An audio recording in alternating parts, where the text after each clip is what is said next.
L'enregistrement est parti. Bonjour à toutes et à tous. Bonjour Mélanie. Bonjour Eric. 216e investigation dont Mélanie va découvrir le sujet au moment de l'induction. De nombreux opérateurs et leurs télépathes vont effectuer cette investigation un peu partout dans le monde en utilisant un protocole de questions fixé par la team Grifazi. À la suite de ce protocole fixe, les questions seront libres. Mélanie, prête ? Oui.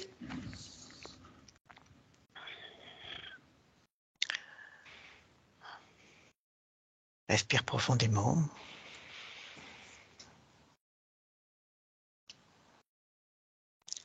Un décompte de 5.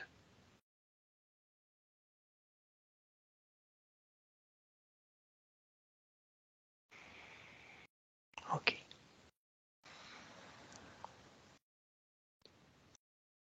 Abandonne ton corps sur le divan. Et tu coules à l'intérieur de toi.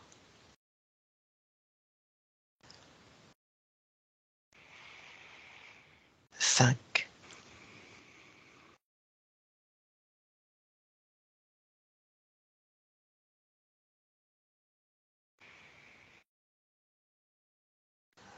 4.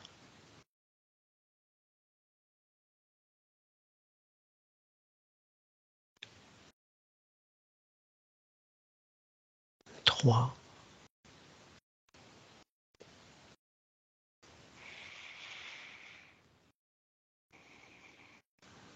2.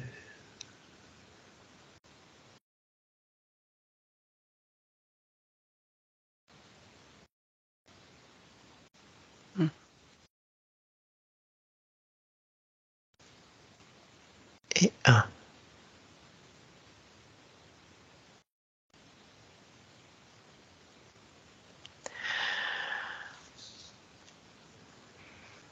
Le thème abordé sera aujourd'hui celui de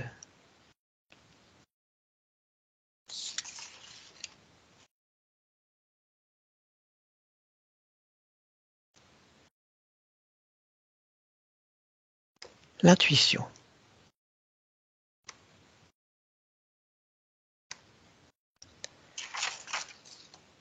Je vais compter de 1 à 3, première question. Et à 3, tu me dis quelles sont les premières images que tu visualises par rapport au terme intuition. 1, 2 et 3.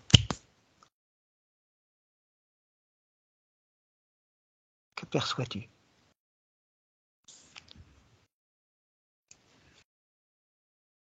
Une montagne. Oui. Un ours. Brun.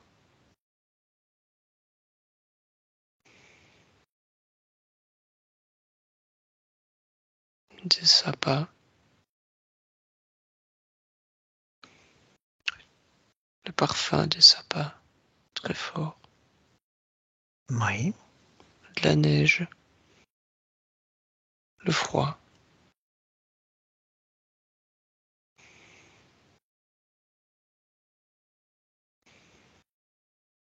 Est-ce que tu peux toucher cette montagne ?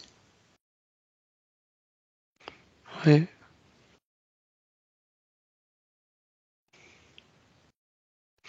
Ça reste une montagne. C'est un paysage. Que t'inspire ce paysage ? De la douceur. Et une grande ouverture en fait. Ça m'inspire l'arrivée au sommet. Sans limite. Zéro limite.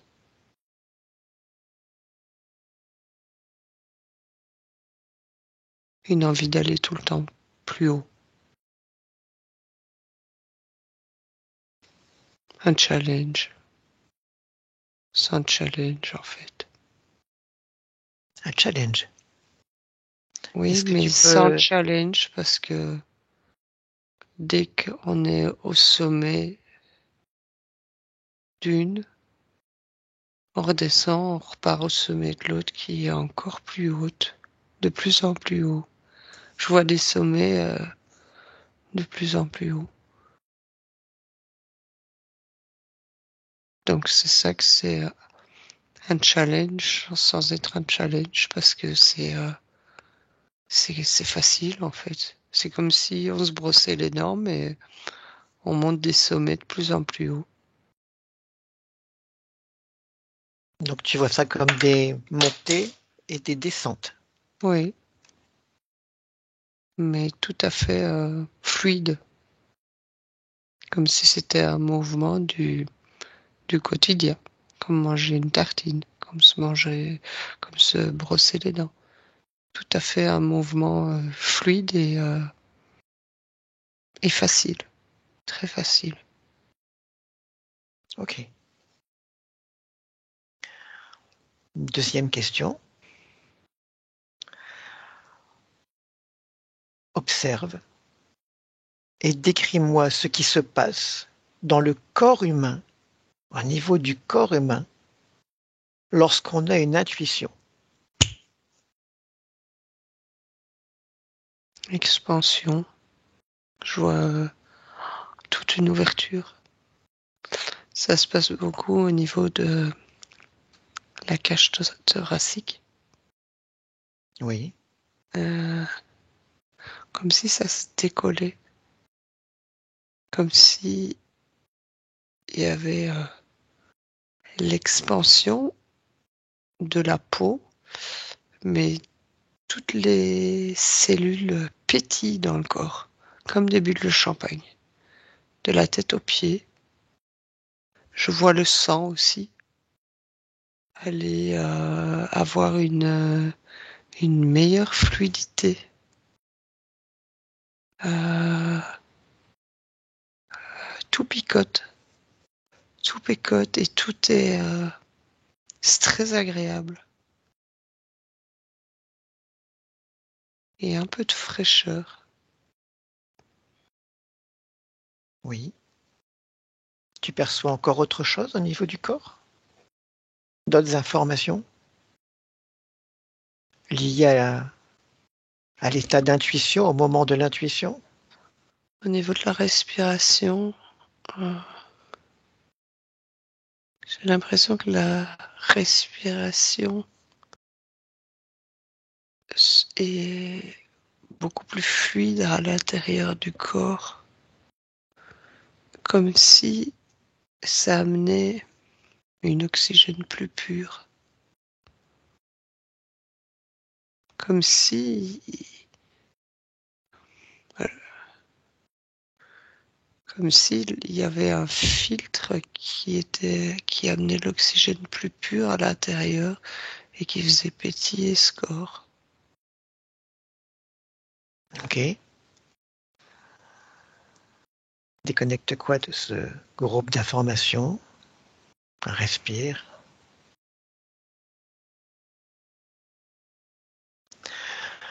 Question numéro 3. Maintenant, observe le plan métaphysique d'une personne lorsqu'elle a une intuition. Que perçois-tu? La joie, un rayonnement intense, une joie, une vibration et un montage de fréquences en fait. Ça monte très très fort au niveau des fréquences. Oui. Est-ce que tu perçois encore autre chose au niveau métaphysique?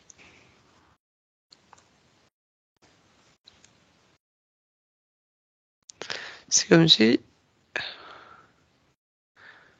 il y avait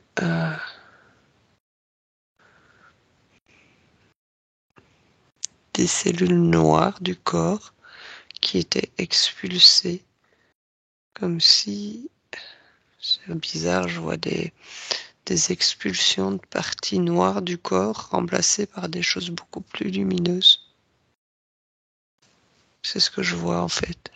Un rayonnement, une joie, et vraiment comme si on expulsait des cellules grises du corps, des cellules mortes, et qui étaient remplacées par des cellules dorées, lumineuses, avec plus de vie.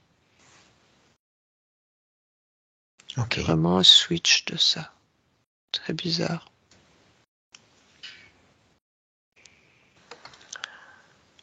Quatrième question. Compare les pensées qui viennent de l'intuition, les informations qui viennent de l'intuition, et celles qui viennent de l'esprit.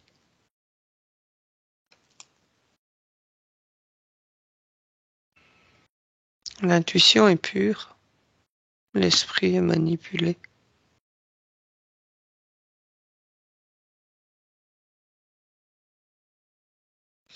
L'intuition est sans filtre,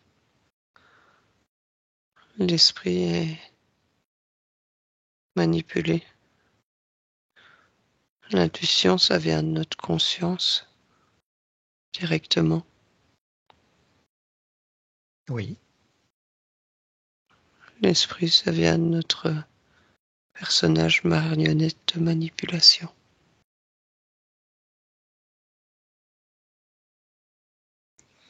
Je vois des freins dans l'esprit, en fait, des blocages que l'autre pas. L'autre est sans blocage, en fait. L'autre est pur et fluide. Ok.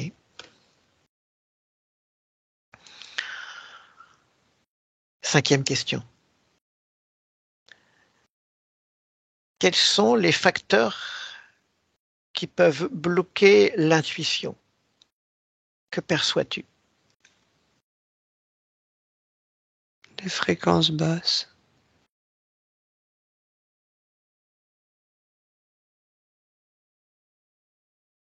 De ce qui est foule aussi. Trop de bruit. Euh, Quand c'est comme ça, je vois un tourbillon avec des blocages. Euh, Mais c'est surtout une question de fréquence, Oui. basse et haute. C'est ça qui joue. C'est ça qui aide à ressentir vraiment beaucoup plus d'intuition. Ok. Est-ce que tu perçois aussi des choses au niveau physique qui pourraient perturber l'intuition? Les toxines du corps, certaines toxines du corps et certaines maladies, certaines cellules attaquées. Je revois de nouveau ces cellules noires du corps enlevées et remplacées par les autres. C'est au niveau cellulaire, niveau globules aussi. Oxygénation des globules, oxygénation du cerveau.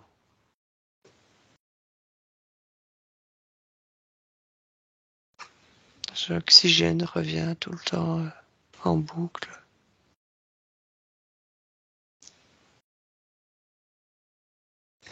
Ok. J'entends aussi nature, contact nature, être le plus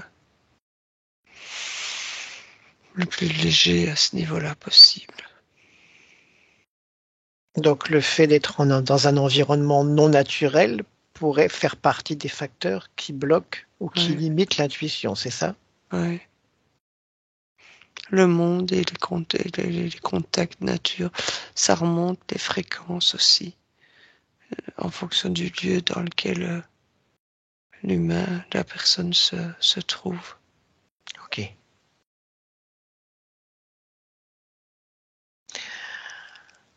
Sixième question. Que se passe-t-il lorsqu'une personne n'écoute pas son intuition et prend des décisions basées sur son esprit? Elle trébuche à plusieurs reprises. Elle se freine elle-même, elle s'auto-sabote.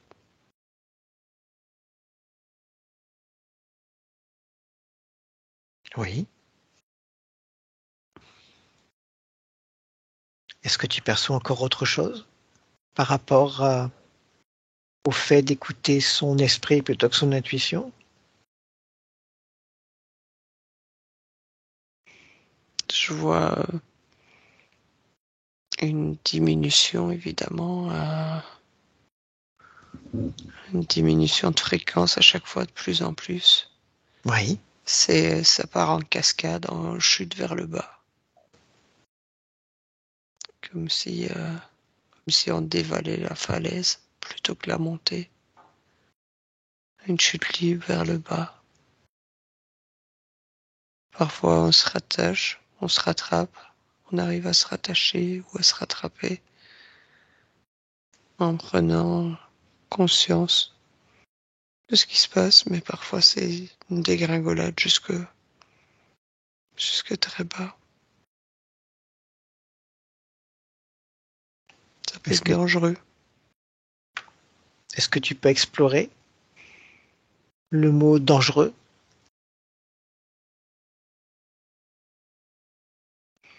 Ça peut avoir un danger jusqu'au physique de la personne. Parce que je vois une chute et une cascade, mais ça atteint les cellules du corps physique.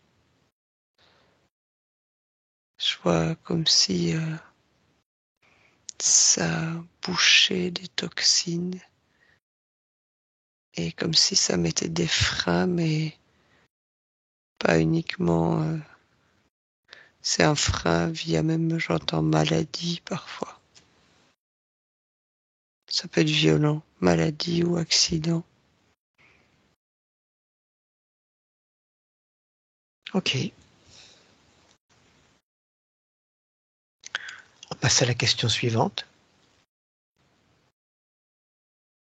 Existe-t-il une relation entre l'ADN et l'intuition? Que perçois-tu à ce sujet?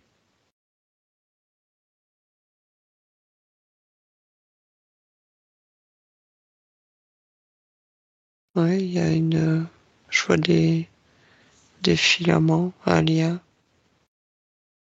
pas plusieurs petits filaments comme ça. Est-ce que tu peux développer? Est-ce que tu peux décrire un peu plus ces liens ou la relation entre l'ADN et l'intuition? C'est bizarre parce qu'il y a des personnes, je regarde plusieurs personnes, il y en a où les liens sont plus forts que d'autres en fait. Et ce En sera en relation fonction de... avec l'ADN. Ouais, ouais, ouais, il y en a qui sont plus forts que d'autres. Ok. Est-ce que tu peux te rapprocher, par exemple, prendre deux personnes qui sont à des extrêmes, une personne qui est à un extrême bas et une personne qui est à un extrême haut, et me dire ce que tu vois comme différence au niveau de l'ADN? Je vois un monsieur qui est dans une grosse société, avec un très haut poste. Oui. Lui a très peu de fils. Par contre, je vois un clochard dans la rue. Et lui, ses fils sont beaucoup plus épais, beaucoup plus forts. C'est surtout avec la manipulation aussi. Le formatage, c'est ça aussi qui, qui est important. Le formatage aurait, selon ta vision, une conséquence sur l'ADN?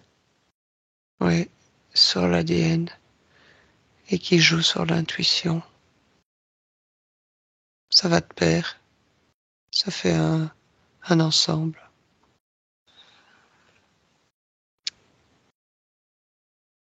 Je vais développer un peu la question par la suite.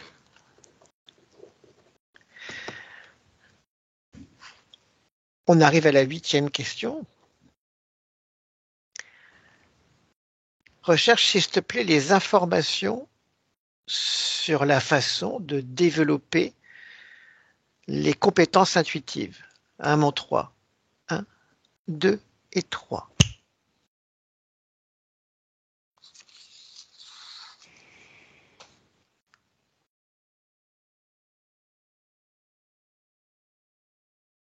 Ça se fait automatiquement.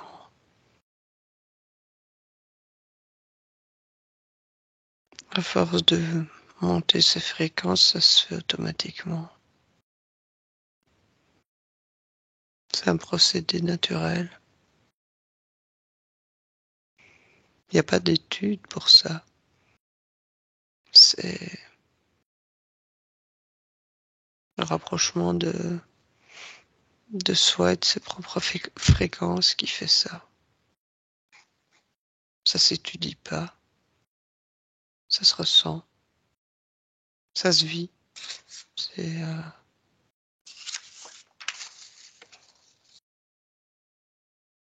unique et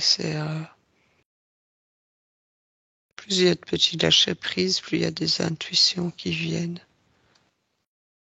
C'est de nouveau ces cellules noires là qui sortent du corps, ces bulles d'oxygène qui les remplacent, c'est ça qui me vient. Ok.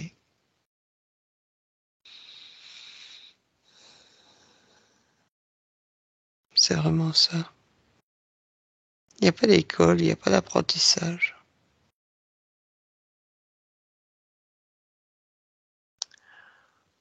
Ça nous amène au questionnaire libre. Et voici ma première question de ce questionnaire libre. Un marché énorme. Livres, stages, formations, initiations en tout genre proposent de trouver, de retrouver éventuellement son intuition. Évidemment, je mets tout dans le même paquet, mais peux-tu me dire ce que tu perçois de tous ces livres et méthodes, soi-disant faits pour permettre de retrouver son intuition? Manipulation.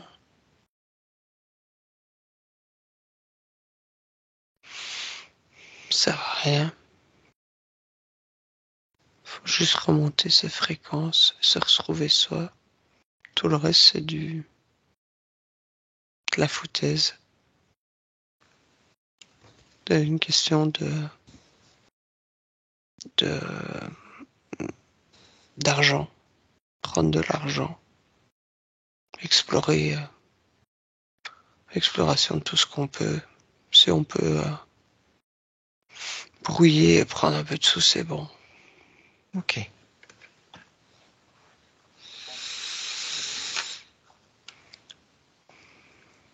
J'aimerais qu'on revienne sur un aspect.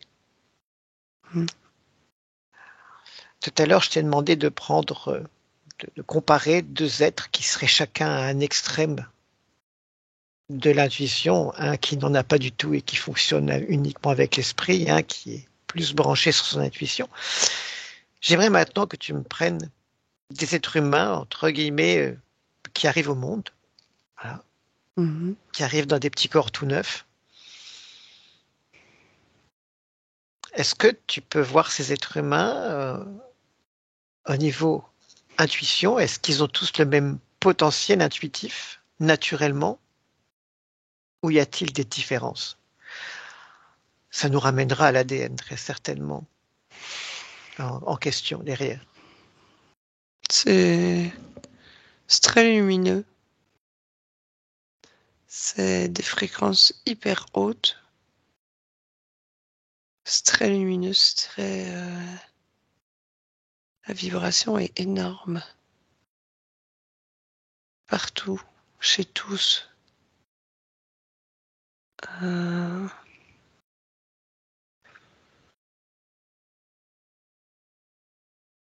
Et après, c'est en fonction des fréquences des personnes autour que ça change. D'accord. C'est vraiment les personnes plus âgées qui les entourent, c'est ça qui fait changer. Sinon, je vois plein de petits berceaux, là. C'est très lumineux. La fréquence est très très haute chez tous. Et c'est après toutes les personnes autour qui fait changer la fréquence de plus ou moins haute. Ça m'amène à la question suivante, celle que je voulais poser. Peux-tu me dire si l'éducation reçue dans nos sociétés a une influence sur le développement de l'intuition? Et si oui, quelle influence? Tout à fait. Euh, Tu peux avoir les personnes libres vont être influencées dans des fréquences très hautes et ça peut les amener tout à fait ailleurs qu'une personne, je vais dire, interférée, qui elle va justement être tirée par le bas et prise par une spirale. Je vois une spirale qui pompe vers le bas, qui englue, que l'autre va rayonner. Et là de nouveau, je vois plus de frontières, plus de montagnes, on y va, on passe partout, tout terrain. C'est rayonnant. Que de l'autre côté, par certaines éducations, ça peut être triste, gris, noir et un cauchemar d'être tiré vers le bas en permanence. Ok.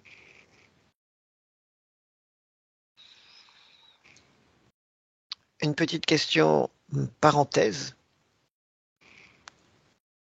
Que perçois-tu de ce qu'on appelle l'instinct et vois-tu une relation entre l'instinct et l'intuition?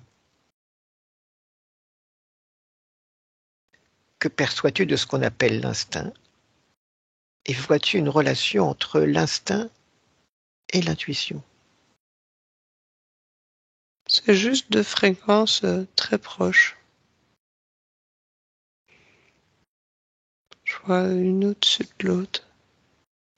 Oui, L'instinct est un peu plus bas, l'intuition est juste au-dessus,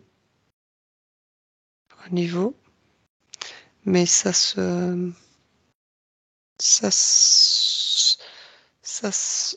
s'emboîte. Il y a un lien entre les deux, assez souple.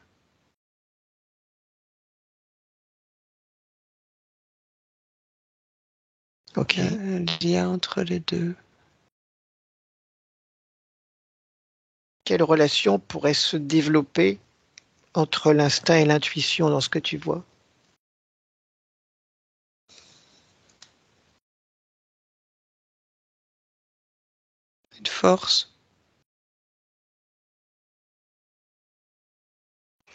Une force, et une augmentation de fréquence, si les deux s'emboîtent, Ok, si les deux s'enchevêtrent.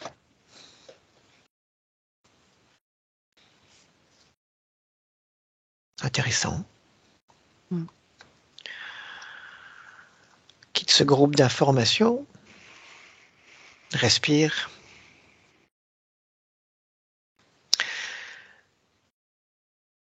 J'aimerais qu'on revienne sur le rapport que tu as fait entre, on va dire, l'état d'intuition et l'état de santé, d'augmentation de l'oxygénation, de la fluidité du sang, de sa circulation, d'un meilleur rapport au niveau du cerveau. Ma question est la suivante, est-ce que être en état de fréquence élevée et en état intuitif sous-entendrait un meilleur état de santé que lorsqu'on est hors de cet état, Oui. ou quand on est dans un état purement Mm. lié au Végétatif. mental. Ouais. Mental, j'entends végétatif. Que Ok, l'autre, c'est créatif. Créatif, vraiment. C'est le noir et blanc. ok. Ok, donc l'intuition aurait un effet sur la capacité à créer. Oui. Je vois une expansion de la capacité. Expansion dans l'être, dans la personne. C'est incroyable. C'est pas du tout la même personne après. Ok. Dans la situation que nous avons connue au niveau mondial en 2020, 2021 et même 2022, peux-tu dire quel est le pourcentage de la population qui a écouté pardon, son intuition durant cette crise, entre guillemets? 30%. 30%. Pas plus. Outre les facteurs que tu as mentionnés tout à l'heure, au moment de cette crise, qu'est-ce qui a pu bloquer l'accès ou limiter en tout cas l'accès à l'information apportée par l'intuition?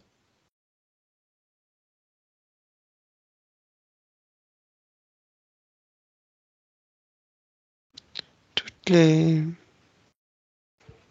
les accès aux informations, tout ce qui a été information de basse fréquence, mauvaises nouvelles, tout ce qui est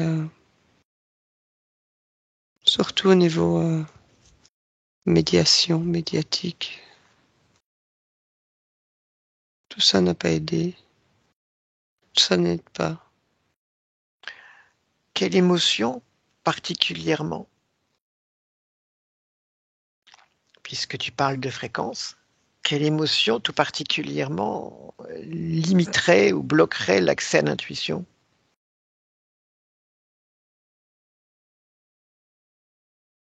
Les peurs,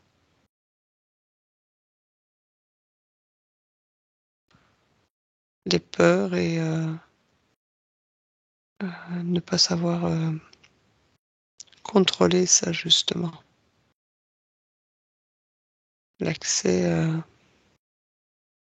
de frayeur pendant ces peurs, c'est ça surtout. Ça va jusqu'à une peur de même ne pas savoir comment surmonter ça. Donc la peur serait le principal Ouais, facteur qui ouais, coupe de l'intuition. ouais, Et si je reprends ton explication de tout à l'heure, l'intuition est un message de la conscience, la peur nous coupe de la conscience. ouais, Je traduis correctement? ouais, je vois une paire de ciseaux couper des fils, couper des liens. Ok. J'amène ma dernière question. Mhm. Imaginons qu'un pourcentage très important de l'être humain, de la société, disons 80%,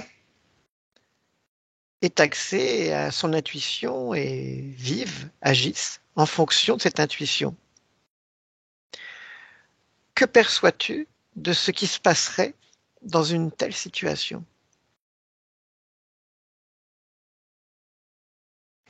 L'agitation.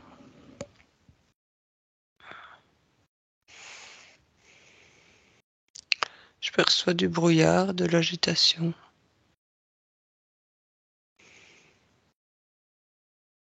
Comme si je n'avais plus les pieds qui touchent le sol aussi. Je suis surélevé. J'arrive Oui. plus à toucher le sol. Et C'est puis, très inconfortable. donc, tu es en train Perte de de me dire contrôle. que... Mais qui est-ce qui perd le contrôle? Je, je vois une personne qui perd le contrôle, qui ne sait plus mettre les pieds par terre. C'est ce que je vois pour le moment. Donc, le fait qu'une grande partie de la population soit capable de vivre et d'agir en fonction de son intuition? T'amènes ce genre d'image? Oui, il y a des paires de contrôle, mais pas chez tout le monde.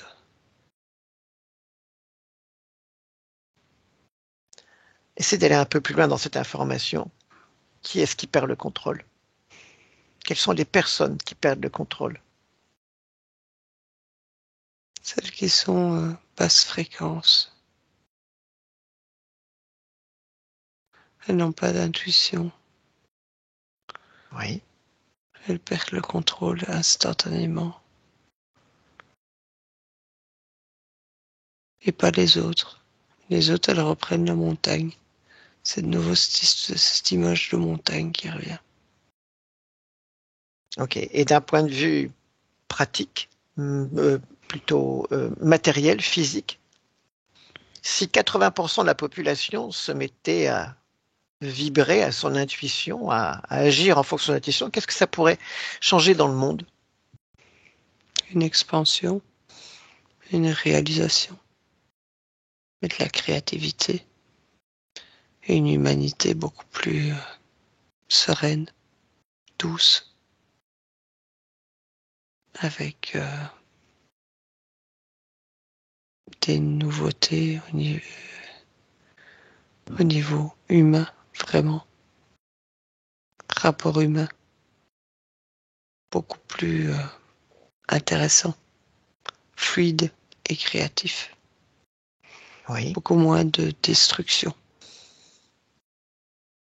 beaucoup plus lumineux. Je vois plus que de la créativité, de la lumière et de l'expansion. Beaucoup moins de guerre et de programmation, en fait, pour les fréquences négatives. Limite, c'est comme si ça s'effaçait, ça. Ça n'existe plus, petit à petit. Les programmes sautent. Je vois des programmes qui sautent à ce moment-là. Assez bien.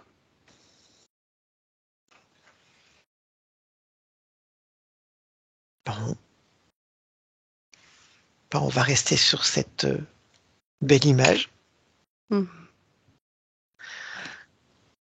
Mélanie, tu te déconnectes de tout et de tous maintenant. Tu reviens à l'intérieur de ton espace, seul, chacun chez soi. Tu recrées tes fréquences, celles dans lesquelles tu te sens bien.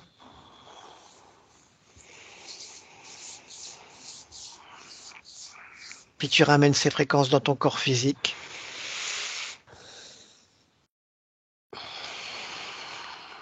Et lorsque tu es prête, tu ouvres les yeux. Merci Mélanie Merci Eric. et au revoir tout le monde. Au revoir à tous. Benvenuto a questo nuovo video di Disclosures. Oggi parliamo della cosiddetta sessione di ipnosi investigativa. In realtà non esiste una sessione di ipnosi investigativa. Non che non si possa fare investigazione di ipnosi, però è che non esiste una sola sessione di ipnosi per dire si è fatta investigazione, per prendere quell'informazione come buona. Perché?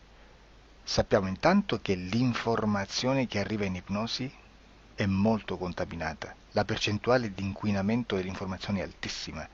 Pensate a questa informazione che viaggia per tantissime dimensioni, attraversa densità, passa per coscienze che volontariamente o involontariamente possono distorcerla e poi arriva infine alla persona che sta in ipnosi, che ha una coscienza, ha una mente, ha un'esperienza e interpreta questa informazione secondo la sua struttura mentale, secondo le sue credenze, che per quanto si possa essere più o meno liberi mentalmente, liberi pensatori, sempre c'è una parte subliminale che interpreta in base all'educazione ricevuta, alla cultura e perché no, anche tutte le esperienze di esistenze passate che ancora lasciano un segno in noi. Per capirci, è come se dovessimo parlare con un'altra persona immersi nell'acqua, a qualche metro di distanza, cercando di utilizzare un mezzo, che è quello della corda vocale, che è fatto per produrre suoni da trasmettere nell'aria. Noi stiamo utilizzando questo strumento per far passare un'onda sonora nell'acqua o in un liquido. Chiaramente il suono viene completamente distorto, sempre ammesso che sia per il nostro corpo facile e non difficoltoso poterlo fare senza avere dei problemi come ingurgitare acqua o eccetera. Ma non solo. Supponiamo che per questo tipo di comunicazione utilizziamo anche due lingue diverse, per esempio un italiano e un russo o un giapponese. Per quanto possiamo anche interpretare il labiale, non possiamo capire quello che ci sta dicendo, perché la lingua è diversa. La lingua, diciamo, da dove parte l'informazione a dove arriva è completamente diversa, il codice, il linguaggio è diverso, ma possiamo anche cercare di capirci attraverso i gesti, attraverso le espressioni facciali. Per quanto sia ipoteticamente facile poterlo fare sott'acqua, però non dobbiamo dimenticare che l'acqua non è l'aria e può distorcere l'immagine, ma non solo. Dobbiamo anche pensare che l'altra persona, che parla un'altra lingua, che viene da un'altra cultura, potrebbe interpretare i segnali che noi interpretiamo come X in Y. Per noi un sì è abbassare la testa dall'alto verso il basso, per esempio, sì, e il no da sinistra verso destra, no. In alcuni paesi orientali, come le Filippine credo o qualcun altro, utilizzano esattamente gli stessi segni, ma al contrario. No, sì. Immaginate due persone di queste due culture che stanno cercando di comunicare in maniera così difficoltosa e alla fine non gli rimane altro che interpretare il linguaggio corporale. Sì, che per l'altro invece no. Cosa voglio dire con questo esempio estremo? Che l'informazione da dove parte a dove arriva viene completamente deformata. Non sappiamo esattamente quale percentuale perché ogni situazione è a sé stante, però la percentuale di inquinamento, di distorsione, di contaminazione di questa informazione è assolutamente alto. Quindi fare una sessione investigativa, mettere una persona in ipnosi e chiedere di Tizio Caio Sempronio di una situazione o chiedere certi dati è assolutamente controproducente, è assolutamente inutile. Quindi vi chiederete cosa fate allora voi quando fate ipnosi, quando fate delle domande, quando cercate delle risposte e con queste informazioni che vi arrivano lavorate sulla situazione esoterica del cliente. Beh, non facciamo altro che recuperare questa informazione solamente per arrivare al problema del cliente e poi lavorarci. Quindi il valore dell'informazione non è quello di un'istruzione, quello di memorizzare dei dati e di prenderli per buoni, ma è un veicolo di movimento, di trasporto verso la causa del problema per poi lavorarci. Quindi lo scopo di questo tipo di informazione che si prende dalla singola sessione è completamente un altro. Come si fa quindi? Investigazione in ipnosi. Il lavoro non è semplice, il lavoro è lungo, difficoltoso, stancante. È necessario farlo anche in squadra perché bisogna moltiplicare il numero di sessioni da fare e una sola persona potrebbe farlo soltanto in un tempo estremamente largo. Noi abbiamo delle informazioni che prendiamo ormai per buone, ci lavoriamo, danno dei risultati e quindi per noi sono buone.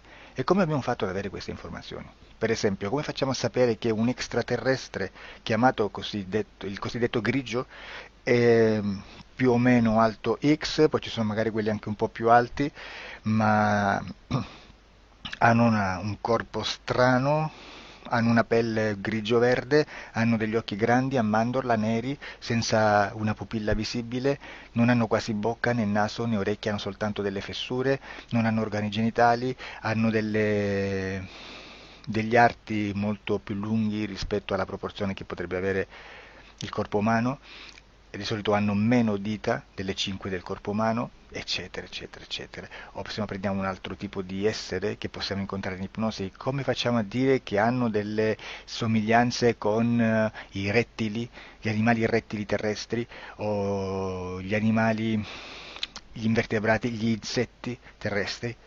Perché? Perché siamo sicuri di questa informazione e ci lavoriamo, e quando ci arriva la prendiamo già per buona, nonostante sia anch'essa contaminata. Perché queste informazioni sono arrivate da tantissime sessioni, fatte da tantissime persone, con tantissime altre persone sotto ipnosi, e che nel contesto di tutto il lavoro gli uni non sapevano degli altri. Questo dato può essere più o meno rilevante, sempre c'è contaminazione, e quindi possiamo prendere per buono anche un gruppo di lavoro dove l'uno possa sapere dell'altro. Ci potrebbe essere una contaminazione del contesto di quel gruppo di lavoro, ma si aggiunge semplicemente una piccola percentuale di questa contaminazione a già la grande che esiste. Non è così impossibile lavorarci. Da tutte queste sessioni, da questo grande numero di sessioni, migliaia, diciamo migliaia, noi prendiamo solamente quell'informazione che è uguale a tutte, che è in comune a tutte, o a quasi, perché magari qualcuna ci potrebbe essere niente in comune per una fortissima contaminazione, perché no? Ma dobbiamo prendere una stragrande maggioranza, proporzionalmente abnorme rispetto a quello che potrebbe essere un minimo di scartabile,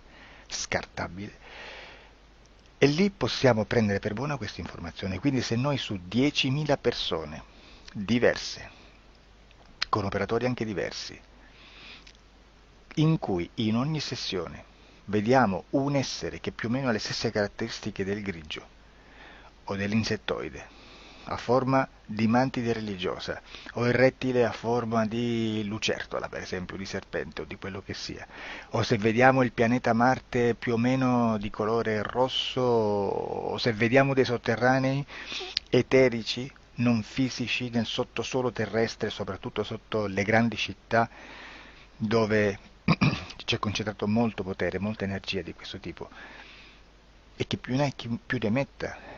Se vediamo degli impianti che hanno certi tipi di funzioni, certi tipi di forme in certe parti del corpo, e questa informazione la ritroviamo tutta o quasi in tutte le sessioni fatte, eseguite, realizzate da tanti anni a questa parte, significa che quella è una informazione affidabile. E vi posso garantire che stiamo parlando di una percentuale bassissima. Su un 100% staremo, credo, forse più in basso di un 2-3%. Immaginate, tutto il resto è spazzatura, è informazione spazzatura. Sì, spazzatura.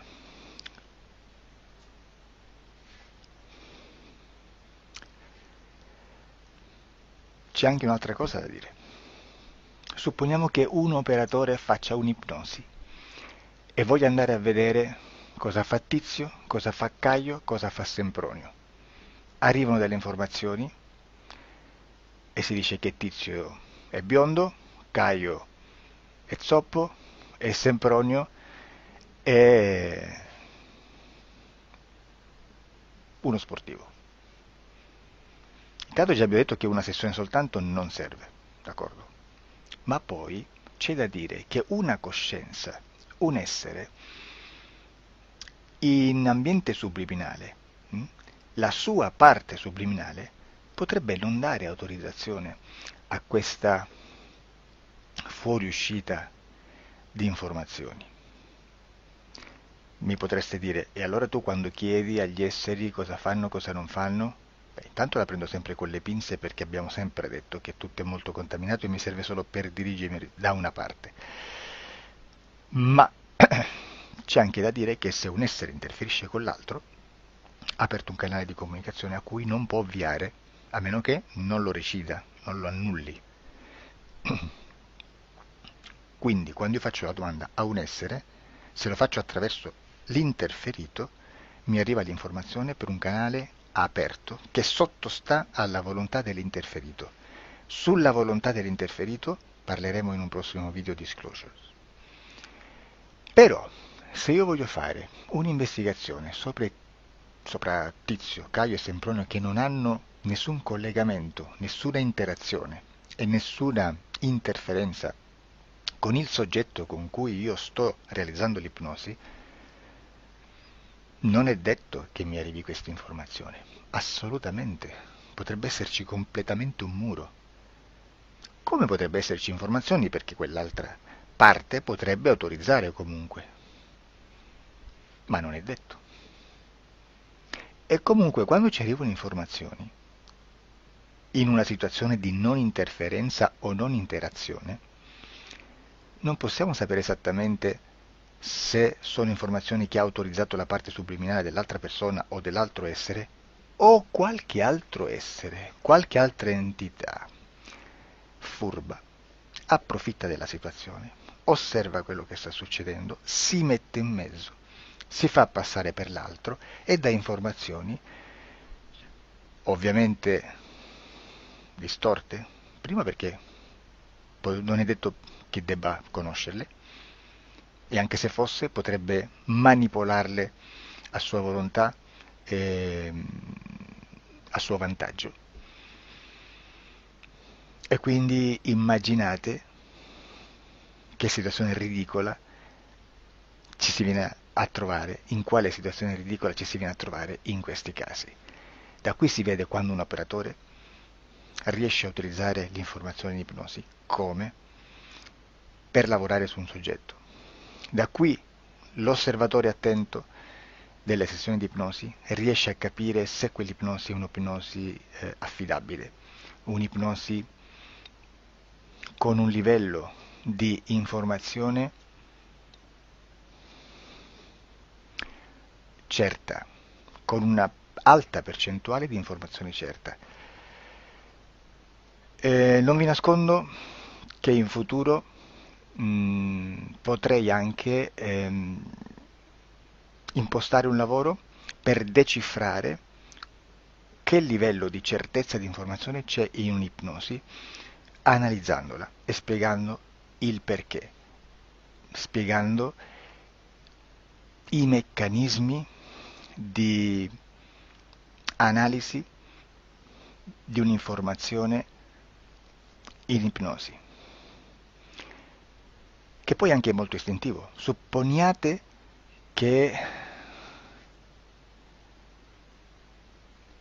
Supponiamo che dobbiamo cercare un'informazione su internet, per esempio un fatto di cronaca. Voi preferite mettervi su un sito ufficiale? A caso. L'ANSA in Italia, ADN Kronos, qualche telegiornale che per quanto possano manipolare l'informazione ad alti livelli, comunque possiamo dare affidabile la fonte dell'informazione che viene trasmessa. Non possono trasmettere una bufala sicuramente. Verrà sicuramente manipolata ad altri livelli. Ne parleremo in altri video, ma a livello base la fonte è certa.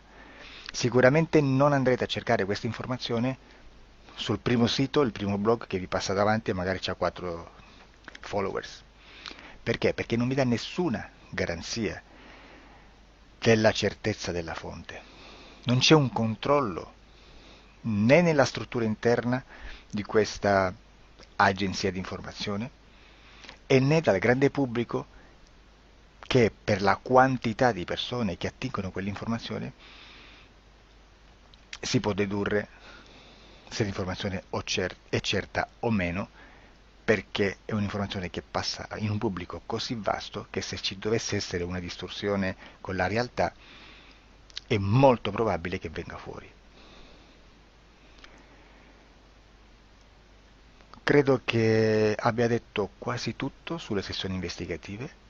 Prima di chiudere aggiungo che proprio per questo stiamo conducendo dei cicli di investigazione in ipnosi regressiva che comprendono tante sessioni con persone diverse, con una buona o eccellente suscettibilità ipnotica sicuramente, per poter indagare su spazi ristretti su alcuni temi. Perché dico spazi ristretti? Perché se andiamo a prendere eventi grandi nel tempo, nello spazio, storici, parlare di qualcosa di molto generico implica una quantità di sessioni abnorme. Immaginate se dovessimo fare una sessione investigativa sui buchi neri, quanta informazione ci sarebbe e quante informazioni da filtrare. Sarebbe quasi impossibile farlo in questa maniera.